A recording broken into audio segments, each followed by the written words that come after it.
Halloween Əyləncədir də, qoymur bu çuşqalar gənclər əylənsin. bilirəm hər millət və inancın bayram və rituallarını özümüzə əyləncə etməyi sevirik, amma gəlin ən azından bu bayramın təməlinin hansı inanca dayandığına bir nəzər yetirək. Şimalda yaşayan Kelt xalqları inanırdılar ki, onların yeni ili payızda başlayır. Əslində Keltlər üçün yeni il 1 noyabr idi. 31 oktyabr isə Keltlər üçün ilin son günü hesab olunurdu. Və o günə Samhain deyilirdi. Samhain ölülərin və pis ruhların başçısı hesab edilirdi. Bu insanların inancına görə həmin gecə pis ruhlar yer üzərinə çıxır və ətrafa qorxu saçırdılar. O axşam kiməsə pislik etmisənsə, həmin insanın ruhu səndən gəlib intiqam ala bilərdi. Ona görə də bəziləri həmin gün tanınmamaq üçün özlərinə maska və ya fərqli bir şeylər geyirdilər ki, ruhlar onları tanımasın və onlara toxunmasın. Həmçinin insanlar o gecə tonqallar yandırırdılar.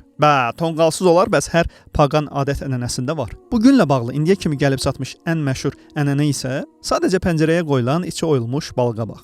Jack-o'-lantern adlanan balqabaq çırağıdır. Avropada kilsə bütün müqəddəslər gününü, yəni müqəddəslərə həsr olmuş günü 13 maydan 1 noyabra keçirdi. Bu 834-cü ildə baş verdi. Və belə dedilər ki, 31 oktyabr gecəsi All Hallows Evening, yəni müqəddəslər axşamıdır. Sonradan vaxt keçdikcə bunu Halloween adlandırdılar. Halloween pis ruhları və şeytani qüvvələri simvolizə edir. Bugün də uşaqlar müxtəlif maskalar və geyimlər geyinirlər. Özlərini kiçik şeytanlar, balaca cadugərlər, qorxunc məxluqlar, vampirlər, yəni pis varlıqlar kimi bəzəyib çölə çıxırlar. ABŞ-da yayılan o adət-ənənədən isə yəqin danışmağa ehtiyac yoxdur. Hansı ki, uşaqlar qapı-qapı döyüb şirniyyat falan istəyirlər. Bizim bildiyimiz həqiqət budur ki, birincisi bu gün Samhain günüdür. Və biz çuşqalar və əylənməyi bacarmayan insanlar Quranda şeytan insana açıq-aşkar düşməndir deyildiyini bilirik. Şeytanla heç vaxt barışıq, dostluq olmaz. Ona görə də biz özümüzü kiçik və ya balaca şeytan kimi bəzəyib əylənmirik. Biz belə geyimlər geymirik, çünki o şeytan tövhid əhli üçün açıq-aşkar bir düşməndir. Bundan başqa bu məsələnin bir çox başqa tərəfləri də var.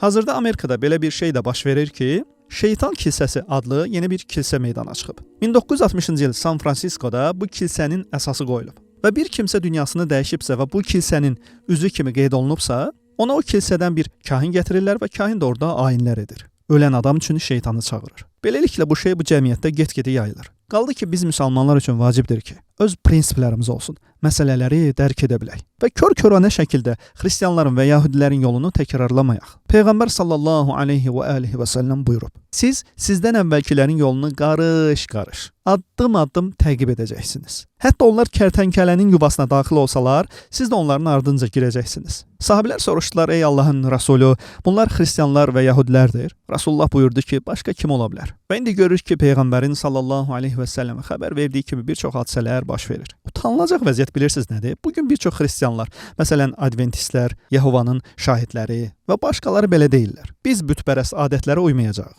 Biz də deyirik ki, qardaşımız ölməyib ki, yığın gətirin hamısı bizə, biz uyarıq. Rəbbimiz gənc nəslə güc versin. Güc versin ki, doğru mövqedə dayana bilsinlər. Və müsəlman olmayanlara da dua edirəm ki, İslamın əsl mövqeyini anlamağa çalışsınlar. Başa düşsünlər ki, yaşadığımız cəmiyyətdə mənəvi dəyərlər get-gedə aşağı düşür. Ay brat, sən qalıb söz demən, gənclərin də əylənməyə haqqı var. Əgər vicdan sahibi insanlar sözünü deməsə, mövqe tutmasa, o zaman biz qarşılıqlıq içində yaşayan bir cəmiyyətə çevriləcəyik.